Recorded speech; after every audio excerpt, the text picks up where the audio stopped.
Ya, assalamualaikum warahmatullahi wabarakatuh. Saya Wisnu Bramantio dari Universitas Muria Kudus, tepatnya di Fakultas Hukum, Ilmu Hukum semester 5. Kali ini saya akan membahas tentang hak cipta, yang mana di mata kuliah hak cipta ini saya akan membahas tentang definisi hak cipta itu sendiri. Nah, dalam pasal 1 ayat 1 Undang-Undang Hak Cipta nomor 19 tahun 2022 tahun 2002, hak cipta adalah hak eksklusif bagi pencipta atau penerima hak untuk mengumumkan atau memperbanyak ciptaan atau memberi izin untuk itu dengan tidak mengurangi pembatasan menurut peraturan perundang-undang yang berlaku. Nah, dari sini hak cipta itu sendiri memiliki hak eksklusif, di mana dari hak eksklusif ini memiliki dua esensi, yaitu dari hak ekonomis dan hak moral. Hak ekonomi sendiri adalah hak untuk mendapatkan manfaat ekonomi atas ciptaan serta produk yang terkait. Jadi apa yang telah dia lakukan, apa yang dia ciptakan itu bisa menimbulkan sesuatu ekonomi bagi dia si pencipta. Di dalam hak ekonomi ini juga meliputi untuk mengumumkan dan hak untuk memperbanyak. Sedangkan hak moral adalah hak yang melekat pada diri pencipta atau pelaku yang tidak dapat dihilangkan atau dihapus tanpa alasan apapun.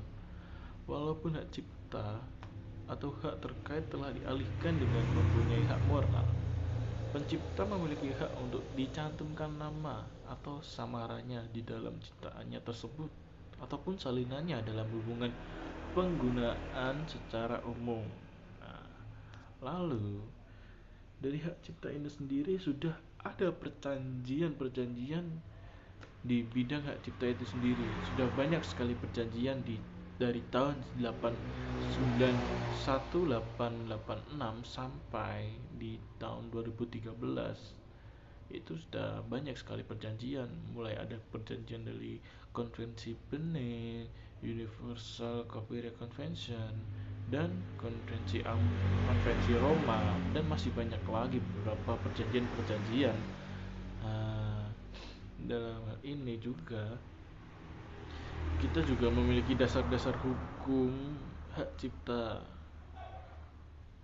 Nah, dalam Undang-Undang Nomor 19 Tahun 2002 yang diubah menjadi UU Nomor 28 Tahun 2014, di sini menerangkan bahwa hak cipta merupakan kekayaan intelektual di bidang ilmu pengetahuan, seni, dan sastra yang mempunyai peranan strategis dalam mendukung pembangunan bangsa dan memajukan kesejahteraan umum sebagaimana diamanatkan oleh Undang-Undang Dasar Negara Republik Indonesia tahun 1945. Lalu, di hak cipta sendiri memiliki perlindungan.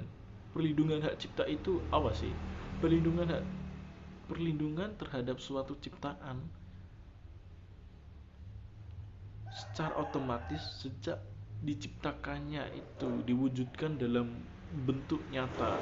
Nah, dalam hal ini kita bisa melindunginya dengan pendaftaran ciptaan, bukan merupakan suatu kewajiban untuk mendapatkan hak cipta. Namun pencipta maupun pemegang hak cipta yang mendaftarkan ciptaannya akan mendapatkan surat pendaftaran ciptaan dapat dijadikan alat bukti di pengadilan apabila terjadi sengketa terhadap ciptaan tersebut.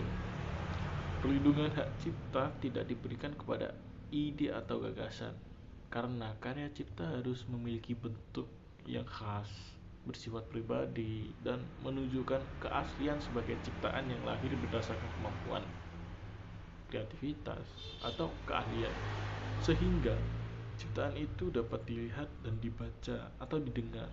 Nah, dalam hal ini, perlindungan hak cipta sudah diatur dalam undang-undang, dan slide ini sudah saya cantumkan beberapa undang-undang yang sudah diatur dan sudah diubah juga dalam seperti Undang-Undang nomor 6 tahun 1982 tentang hak cipta yang kemudian diubah menjadi Undang-Undang nomor 7 tahun 1987 dan juga diubah lagi menjadi Undang-Undang nomor 12 tahun 1987 beserta peraturan dan pelaksanaannya. Seiring dengan perkembangan zaman, hak cipta juga memiliki apa? Ada beberapa pelanggaran dalam hak cipta itu sendiri. Nah, dalam hal ini menurut pasal Undang-Undang 74 Hak Cipta Indonesia, pelanggaran bersifat pidana adalah pelanggaran yang secara sengaja digunakan untuk memproduksi atau mempublikasikan materi hak cipta.